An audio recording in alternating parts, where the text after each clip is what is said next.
আমরা যখন এই জুডিশিয়ারির ইন্ডিপেন্ডেন্স নিয়ে কথা বলছি তখন আমাদেরকে এটার সবচেয়ে বেশি অনেকগুলো বাধা কিন্তু আমাদের এই গত 50 বছরের ইতিহাসে অনেকগুলো বাধা আমরা ধাপে ধাপে পার হয়ে এসেছি, মানে জুডিশিয়ারি ইন্ডিপেন্ডেন্সের ক্ষেত্রে যেগুলো বাধা।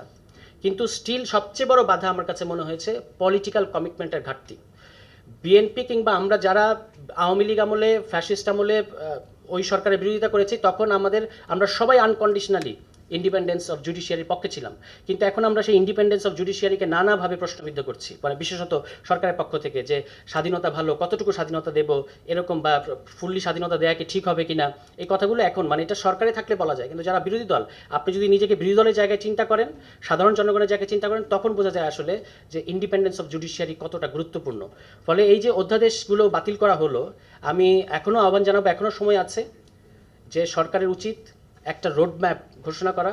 আমরা ওয়েলকাম জানাই যে আপনারা মানবাধিকার অধ্যাদেশ এটা নিয়ে আবারও আলোচনা শুরু করেছেন, কিন্তু একটা জিনিস এখানে ইম্পর্টেন্ট, আমরা এটা দেখতে চাইবো যে মানবাধিকার অধ্যাদেশে এখানে মানবাধিকার কমিশনের চেয়ারম্যান উনি আছেন। মানবাধিকার অধ্যাদেশে একটা কথা ছিল যে আপনি আইন শৃঙ্খলা বাহিনীর বিরুদ্ধে যদি অভিযোগ প্রমাণিত হয় গুম কিংবা এই ধরনের অপরাধের, তাহলে আদালতের অনুমতি নিয়ে চাইলে ওই মানে পুলিশ কর্মকর্তার পদমর্যাদার যে একজন কর্মকর্তা আছেন মানবাধিকার কমিশনের, তিনি অ্যারেস্ট করতে পারবেন। সরকার বলছে সরকার অনুমতি ছাড়া এটা করা যাবে না, অর্থাৎ সরকারের অনুমতি ছাড়া বিচারকও রায় দিতে পারবেন না। ইভেনচুয়ালি এটাই দাঁড়ায় বিষয়টা।